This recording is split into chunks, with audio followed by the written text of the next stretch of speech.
ఈరోజు దేవుని హెచ్చరిక. సామెతల గ్రంథము 20వ అధ్యాయం 1వ వచనం. మద్యము అల్లరి పుట్టించు, దాని వశమైన వారందరూ జ్ఞానము లేనివారు. మహాజ్ఞాని అయిన సొలొమోను ఈ విలువైన సామెతలను రచించినట్లు మనం గమనిస్తాం. ఈయనకు ఈ జ్ఞానం దేవునిని ప్రార్థించి అడిగి పొందుకున్నట్లుగా రాజులు రాసిన మొదటి గ్రంథం 3వ అధ్యాయం 9వ వచనంలో రాయబడింది. జ్ఞానులు చెప్పే మాటలు చక్కగా కూర్చబడి బిగగొట్టబడిన మేకుల వలె ఉంటాయి అని ప్రసంగి 12వ అధ్యాయం 11వ వచనంలో చెబుతారు. ద్రాక్షారసము త్రాగుట రాజులకు తగదు, అది రాజులకు తగనే తగదు. మద్యపానాసక్తి అధికారులకు తగదు.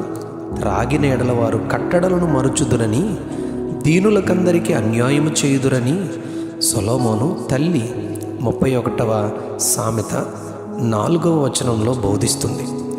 ఈ మద్యానికి అలవాటయ్యేవారికి శ్రమ, దుఃఖము, జగడములు, చింత, హేతువు లేని గాయాలు, మంద దృష్టి, మంద బుద్ధి గలవారై అలా వారి జీవితంలో నాశనమైపోతారని, ద్రాక్షారసము ఎర్రబడగా తళతళలాడుచుండగా త్రాగడానికి దానివైపు చూడొద్దని, చూస్తే దానిని సేవించే వారిని అది సర్పము వలె కరుస్తుంది, కట్లపాము వలె కాటు వేస్తుంది, విపరీతమైనవి కన్నులకు కనబడతాయి, వారు వెర్రి మాటలు పలుకుతారని సొలొమోను 23వ సామెత 29 నుంచి 35 వచనాల్లో హెచ్చరిస్తాడు.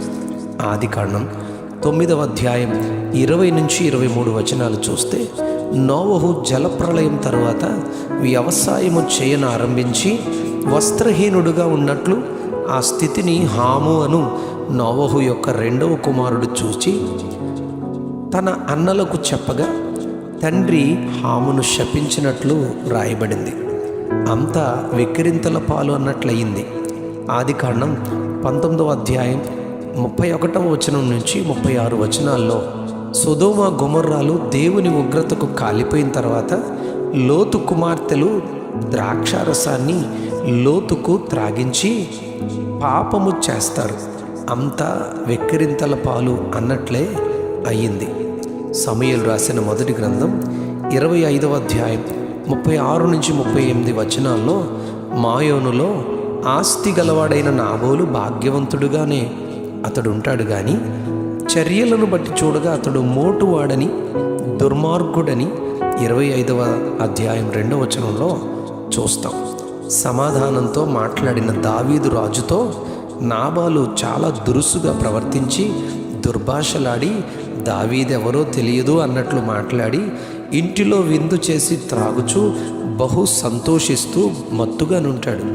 భార్య అబీగయిలు తెల్లవారే వరకు మంచి చెడు తన భర్తతో నాబాలుతో ఏమీ చెప్పకుండా తెల్లవారిన తర్వాత తాను ద్వేషించి దుర్భాషలాడిన విషయం తెలిసి దావీదు నీ మీద పడుటకు 400 మందితో తను కత్తులు ధరించి నీ మీదికి వచ్చారు, అది రాత్రి అని రాత్రి విషయాన్ని చెబుతూ ఉండగానే త్రాగిన మత్తులో ఇంకా మునిగి ఉన్న నాబాలు భయముతో అతని గుండె పగిలి రాతి వలె బిగుసుకొని పోతాడు.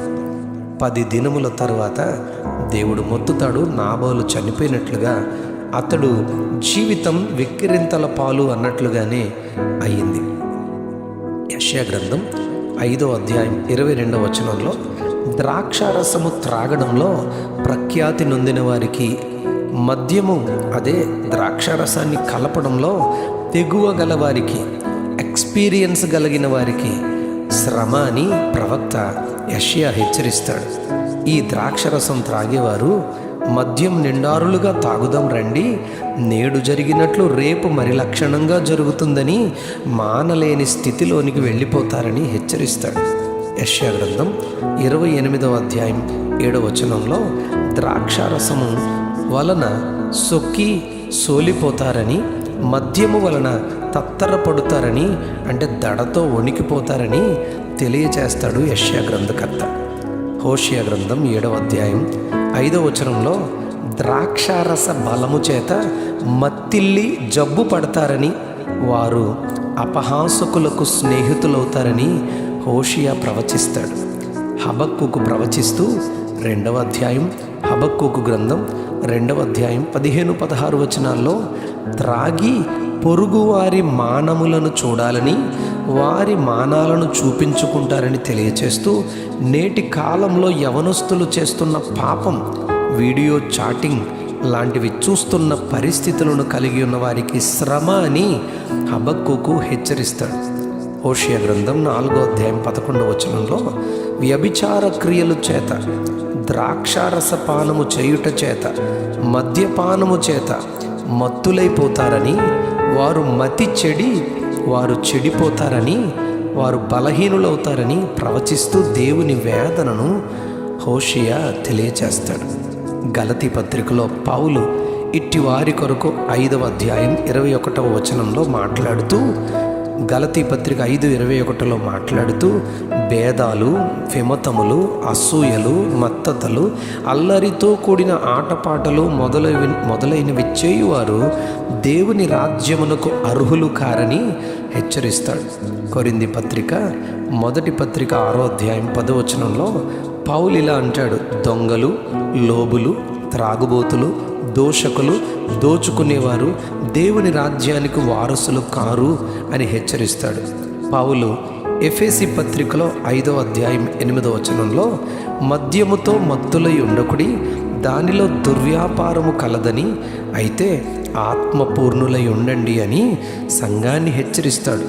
కనుక ద్రాక్షారసము వెక్కిరింతల పాలు చేస్తుంది, మద్యము అల్లరి పుట్టిస్తుంది. కనుక ఈ క్రియలు చేయువారికి దేవుని రాజ్యం, పరలోక రాజ్యం లేదు. కనుక దేవునికి భయపడి ఆయన ఆజ్ఞలను గైకొని ప్రతి ఆశీర్వాదానికి వారసులుగా ఉండే కృప ఆయన మనకు దయచేయునుగాక. Amen, amen, amen.